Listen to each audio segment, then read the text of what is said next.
I've been hearing all of the trashing about the movie Supergirl, and look, I don't typically like to listen to the immediate rah-rah before I see things for myself, so I had to go cop a ticket and go watch the movie myself. Yeah, I fell asleep in the movie. I said, no way, no way, no way. Maybe I'm a little tired. Let's run it back, you know what I mean? So I went and watched it again. Not much better. But look, let me offer y'all my immediate opinions on this film. I love comics, I love the DC universe. This is movie number 2 of the rebooted DC universe, so I feel like it's got a lot of weight on its shoulders. It's already fighting an uphill battle. Your main character is a woman, and you know how these people get about trying to see some of the tropes presented on the big screen.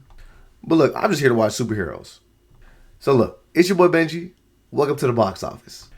Pretty much this movie's plot is Kara, Supergirl, finding a young woman, Ruthye. They unite over having a similar interest. They're both trying to find this guy named Krem. And of course, there's going to be a journey along the universe, across the stars, to track this guy down. And we're coming along for the rest of the movie. Yeah, that's pretty much it. I thought it was going to be like more of a John Wick kind of thing, but nah. You can tell it's bits and pieces of a bunch of different movies and attempts at trying to go Guardians of the Galaxy here, but that just could be James Gunn influence. All right, look, spoiler alert. Let's just talk about the movie. Scene by scene, play by play.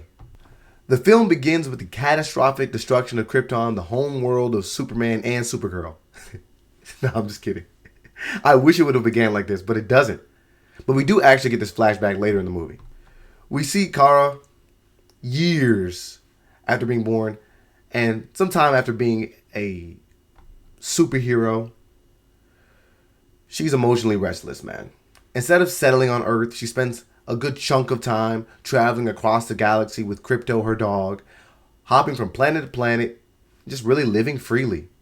Her 23rd birthday becomes a week-long intergalactic celebration filled with adventures and wild parties.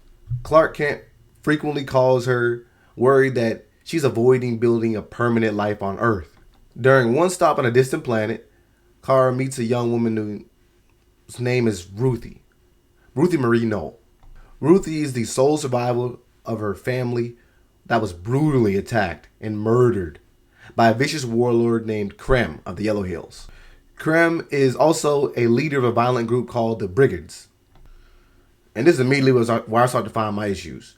Ruthye is a lifeless character. She's emotionless, not funny, not skillful, except for this scene randomly in the end of the movie that she turns into Prime Rey Mysterio. And bro, it's so annoying to watch her in almost every scene, specifically the fight scenes, just standing around watching. Like she just stands around like a penguin with her hands at her waist. The entire movie. No emoting, no fighting, no just standing right there.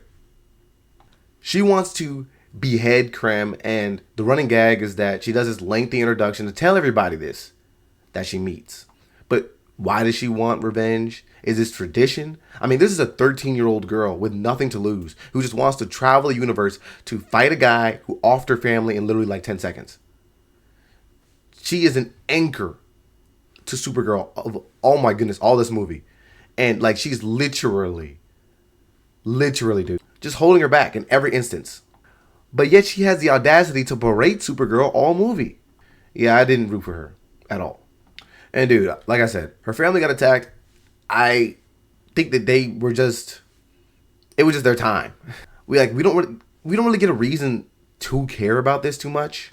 Krem just shows up at their house, offs them as soon as they act a little froggy. And dude, oh my gosh, speaking of acting froggy, bro, Ruthie's brother gets killed in the worst way ever. Dude just pops out from hiding as if he was taking a nap or something, and then just immediately gets slimed out as soon as he walks out in public. Oh, it's crazy. But again, I don't really feel much about it because this family is gone before we even get introduced to them. But yeah, driven by grief and rage, Ruthye seeks vengeance and begs Supergirl for help in tracking Krem down. Well, she doesn't really specifically track down Supergirl. She's out bar hopping with a big sword, walking around and begging all of the big, strong, drunk aliens in an effort to join her and get revenge. And they're going to get the big sword for all of their efforts. I mean, who wouldn't pass up an opportunity to get wasted with the boys to go put your life on the line against a feared warlord, all for a shiny sword? What's even worse, and this is probably one of my bigger issues watching this movie, is that it's inconsistent when it comes to power scaling. Like, it's explained by Kara that she enjoys going to planets with the red sun so that she can be normal. I mean, I get it. Your cousin is forcing you to fit in on Earth, but it has to be extremely tough knowing that you can fly as fast as a Sputnik bullet, and that would mean there's no reason for you to ride the bus. And your skin is impervious to tattoos, so that sucks. And you can't toss back a couple of brews? I get it. Drown away your sorrows. One of the big aliens ends up snatching up the sword from the little girl, and it is Kara, who is powerless at this point, who beats up the big alien and takes the sword back. Dude, Kara is not Black Widow or Batman. She isn't formally trained in one-on-one combat or hand-to-hand combat or anything like that we know of. This 5'5" girl just beats up a 7-foot alien in body armor. Alright, man. While she's drunk, mind you. While she's drunk. Anyways, Kara refuses to help. She understands that Ruthie's pain is tremendous, but she wants no part in a revenge mission and story arc, blah, blah, blah, blah, blah. This decision changes almost immediately. Because while these two are having a conversation, while letting KRYPTO take a leak, Krem and his brigade walk up and steal Kara's ship. When KRYPTO is trying to confront the thieves, Krem shoots him with a poison dart before escaping. Kara learns that the poison is fatal and KRYPTO has only 3 days to live. The only antidote is conveniently only carried by Krem himself. So now suddenly, this is not only about revenge, it's about saving KRYPTO. But I cannot really see what KRYPTO means to the story. I mean, there is a quick nod that when she first finds this dog, that there may be a presence that he will be able to fill that aids in giving her a bit of a positive outlook on life. But in this movie, it's not like she's holding back in reverence of him or is maybe more patient or pretty much anything that having a dog would teach you. She's still careless and jaded. I don't know really what makes her careless and jaded, because we'll probably talk about it in a little bit, but she didn't show any of these characteristics while she was on Krypton, or we weren't known or made to know anything about these characteristics. I guess the good thing about KRYPTO is that it's her lone reminder of Krypton, but also so is her cousin, and the Fortress of Solitude, and the Kryptonian artifacts and history that is present in the Fortress of Solitude. Like, I know that KRYPTO gets shot with a poisonous dart in the comics, but Kara makes up the need to grab an antidote in the comics so that they can just enact on bloody revenge. But here is just lazy reasoning to move the plot forwards. It's convenient that a poison with no known antidote takes 3 days to finally set in, so that we can leave the CGI dog behind and save on extra animation bucks. I would also say that the bad guy not immediately just blasting the dog to smithereens doesn't really make him seem as vicious of a dude, but I'll allow that he's maybe more sick because it's like he wanted the dog to suffer. But yeah, the hunt for Krem leads them across many dangerous worlds. After boarding this bus across a universe that has all types of gnarly looking aliens, and I will comment that I am happy that we got to see a lot of practical effects. Kara ends up battling the deadly Skylarian Raiders, which is a gang of space pirates who are pretty much there to just take tech from the bus that they're riding in and then pretty much anything that's in their pockets. Kara ends up interrogating them, and she learns that Krem has fled to, I think, the planet Bilkois, something like that. I forgot what it was called. In the meantime, getting there, we get Kara explaining the destruction of Krypton and what makes her different than Superman. Her quote is, "He sees the good in people and I see the truth." What does that mean? I mean, we really don't get that explored much in this movie. What truth do you see, girl? Anyways, Krypton's core was unstable, so scientist Zor-El and his wife, Allura, desperately searched for a way to try and save the Kryptonian people. Yeah, surprise, surprise, they did not find a way to save the planet. But they did have a bit of a plan B that saved some of the people. Zor-El activates an experimental defense system around Argo City, which is a large city sector that contains thousands of Kryptonians. The force fields ends up separating Argo City from the planet just moments before Krypton explodes. So while the rest of the planet is annihilated, Argo City survives, drifting through space as the last remnant of the Kryptonian civilization. We do get a bit of a nugget that as the world falls apart, we get to see that Jor-El, the brother of Zor-El and daddy of Superman, sent Clark in the ship off to Earth in some of the final moments. Even though they were isolated, some of the survivors maintained hope, and Allura gave birth to her daughter, Kara, who becomes a symbol of hope for the remaining Kryptonians. My bad, I think I keep wanting to call her Kara so badly, but her name is Kara. But speaking of Kara, I might be a little stupid. The timeline is a little fuzzy though. She remarks that she's about 10 years younger than Superman, which is why she's called Supergirl. But I believe that she was born 9 years after Krypton was destroyed. But Clark is in his late 20s while she's 23. Let's just chalk it up to the ships to Earth traveling at different timelines, or just maybe there's made up birth certificates on Earth. Unfortunately, nothing can go right for the Kryptonians as scientists discover that the separation of Argo City exposed the city to large deposits of kryptonite, which is a deadly mineral whose radiation slowly poisons the population. We know that to be kryptonite to be Superman's weakness. So one by one, the citizens grow weak and they begin dying from radiation sickness. And we see, even throughout the comic lore and even some of the animated series, that kryptonite poisoning even happens to people. Lex Luthor is one of the people who succumb to that. Allura dies, and that devastates Kara and Zor-El. There is no cure.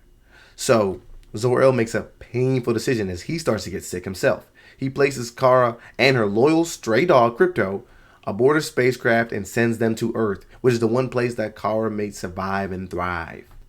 I did think that it was super fortunate that Zor-El found the sketches left by his brother and had time to adjust the sizing of the ship, but didn't build any more for anyone else. It's just like 30 years after KRYPTO. Dude had no backup plans or anything like that. Anyways, of course, after arriving on Earth, Kara is greeted by her older cousin Superman, which is known to the world as Clark Kent. He is fully embraced his life on Earth and became humanity's biggest hero. But Kara struggled with the transition. Unlike Clark, who was raised on Earth, she remembers Krypton. She remembers her family, she remembers the culture and everything that she lost. This is so integral to the story, and I wish that we would have gotten more backstory to her life on Krypton to make me feel for this a little bit more, especially since she spent her whole life there. But I guess that we have a long enough movie to make, so we're just gonna not worry about it. Once finally arriving to planet Bilkis, Kara and Ruthye meet a married couple at another bar, and their names are Bomar and Marek, or something like that. They explain that Krem's brigands have been terrorizing nearby settlements, kidnapping young women and forcing them into marriage to build their all-male population. But the couple hides dark intentions. We see, of course, a couple fight scenes break out. We saw this in the trailer. She beats up everybody in the bar. After the fight, we do get introduced to Lobo. And look, you would think that somebody who's as well-traveled as Supergirl... Let me just tell you what happened. Supergirl and Ruthye go to Bomar and Marek's house. They hide out in their house. But Marek secretly planned to drug Supergirl and Ruthye, intending to trade them to Krem in exchange for the safe return of their daughter.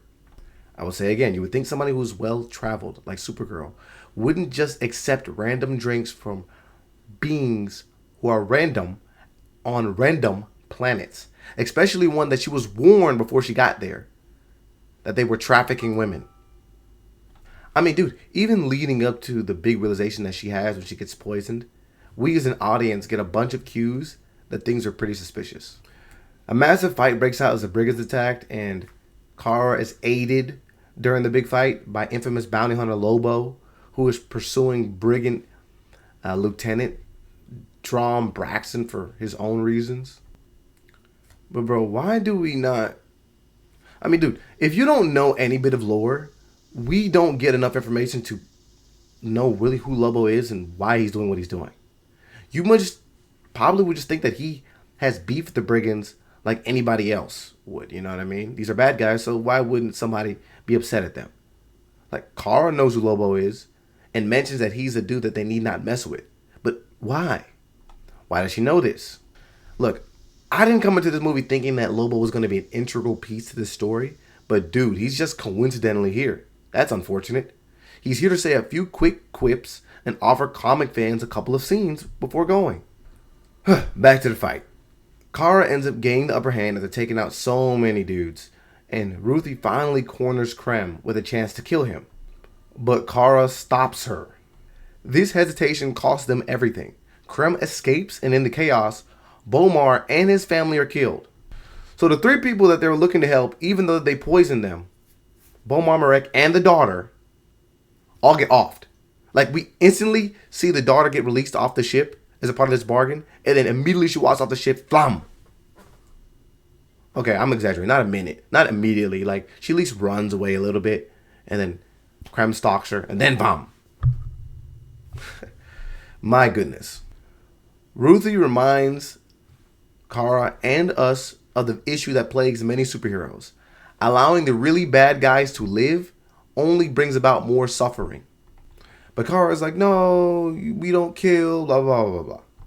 They follow Krem to another planet called Barrington. However, Barrington has a deadly weakness for Kryptonians and has a green sun. The green sunlight strips Kara of her powers and leaves her weakened, vulnerable, and eases her towards her deathbed. I think a lot of people will find issue with they try so many ways to nerf Supergirl, which I get it. That's part of the difficulty with making a Superman or Supergirl movie, is that they're so OP. You have to find ways to allow them to offer to be a character that exists on an even playing field to everybody else. So yeah, most of this movie, Shorty is poisoned, drunk, or just weakened by the sun. And we literally get information that lets us know in the left-hand corner of the screen, or the right hand, that they're on a planet where her powers will not work. I'm not too mad at, being able to kind of see this dynamic if it really would have spilled into who this individual is as a character. Like, if she was overly reliant on her powers, right? I'd be like, oh, okay. Like, you get to really dig deep and learn about yourself, trust other people, whatever. Nah, none of that really happens. We just get a bunch of plot armor. Like, she's weakened on this planet. Ruthye is captured by the brigands and brought aboard Krem's ship. And inside that ship, Ruthye discovers that Lobo has also been captured. So it looks like it's all over with. Supergirl's gonna die and the bad guys win.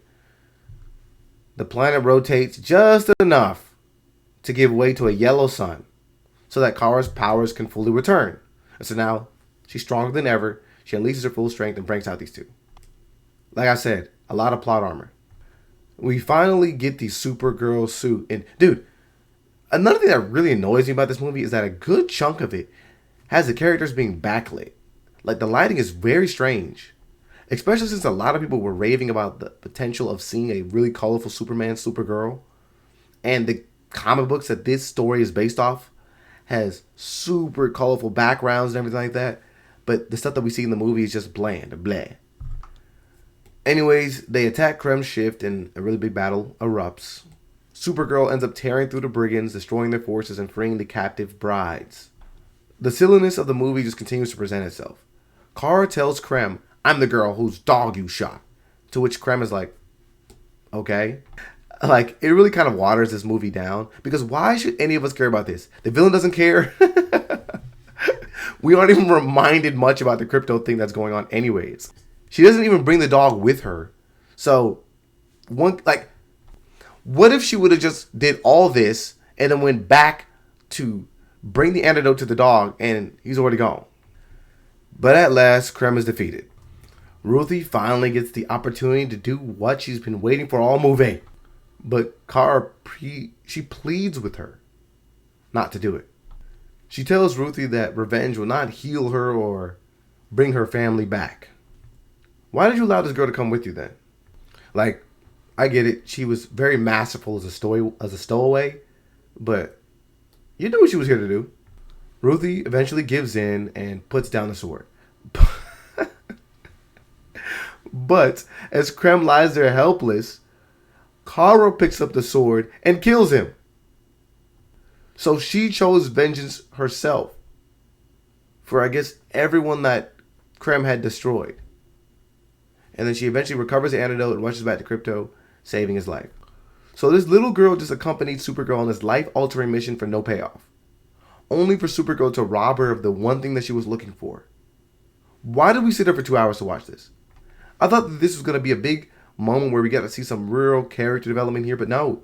Shorty's just like, nah, I'm just going to catch a body. I mean, at least in Man of Steel, you see the tug and pull where Superman has to make the decision because he has to save people in real time. Shorty, I guess these two girls have formed a deep bond because Kara invites Ruthye to continue to celebrate the rest of her birthday week. Kara returns to Earth eventually, and she's at peace. She tells Clark that she no longer wants to keep running around across the stars. She wants to stay and build a life. Earth is no longer a refuge, it is home. Kara will embrace both sides of her, Kryptonian and human, as she fully steps into her destiny as Supergirl. I just want to remind y'all, this is what the comics look like. Super bright and colorful. This is what the movie looked like. And most of the scenes in the movie have the characters being backlit. I didn't expect to go on this long of a rant, but dude, I mean, unfortunately, this movie kind of did it to me, bro. Now, it's not the worst thing ever, and I think that they tried, but I feel like they didn't try hard enough, man. I mean, it just kind of runs into the similar thing I'm seeing with a lot of the superhero movies. I understand why the genre is starting to dissipate, man. I mean, they're just putting out filler content, bro. Like, truthfully, this is another movie that could have just been ended in a few minutes. I think there were a bunch of cool angles they could have taken it, like, you know, with Supergirl embracing life with no powers, really trying to take on this challenge, maybe learning what it's like to be Supergirl truly without the powers, or maybe learning what it's like to be Supergirl with the powers. I would have loved to have seen this girl be somebody who's extremely powerful, the girl that she's running around with. I would have loved to have seen what that sword meant. Like, what was the significance of this? Did Kara even get to keep the sword? That was the promise in the beginning of the movie. But I don't know, man. Maybe I'll run it back eventually when it comes out on streaming, and maybe my opinion will change. But y'all may have seen my Superman review. I wasn't the biggest fan of that movie. Not a really big fan of this one. I think that there were some cool elements. Like, it starts off okay as you start to build the story, but it just never really makes that leap to where I'm feeling anything for the characters or I'm along for the ride that the characters are going through. I'm just watching it, and then it starts to get to a point where the movie's super long and nothing is developed. And then I realize, again, like, I just don't really care about anybody in this movie because why should I? They haven't given me reason to. They just give me a lot of matter-of-fact kind of reasoning. Like, these are the characters that are in the movie. These are the backstories of this little girl and of Kara. They really don't even give us that girl's backstory. I would have liked at least her been some type of warrior or something like that. So just bringing around a 13-year-old for no reason was just kind of whatever. I get that there were a bunch of tropes they were trying to introduce us to as an audience, but it just didn't land for me. I'm just going to rate this thing the way that I know how to rate things, and that is yay, nay, and somewhere in the middle is okay. This is probably a nay movie to me. I don't really care for it moving forwards. I mean, there was some cool CG at some points. Some of the CG was not it. Like, the flight scenes I wasn't really a big fan of. There are a bunch of moments when they're standing around. It's obvious they're on a green screen. I mean, look, with a movie with a big budget like this, you would love to nitpick it. But, I mean, again, I just didn't really feel anything for anybody. Like, I think Millie Alcock, there's a couple moments where I'm like, okay, she's a pretty solid actor. Actress. But maybe it's just the script that she's given. She just really isn't offered an opportunity to really express herself. All she does is make quick quips. And, again, we're not really ones that would understand why she is the way she is. Like, we see her crying over her parents, obviously. But after we see that flashback scene, we don't really get much emotion from her. She's just overly confident throughout the entirety of the movie. I'd have loved to see more confliction or something like that. But look, y'all let me know what y'all think about this movie, man. I hate to join on the bandwagon, bro, but it just wasn't the best. But it's not the worst, for sure. Peace out.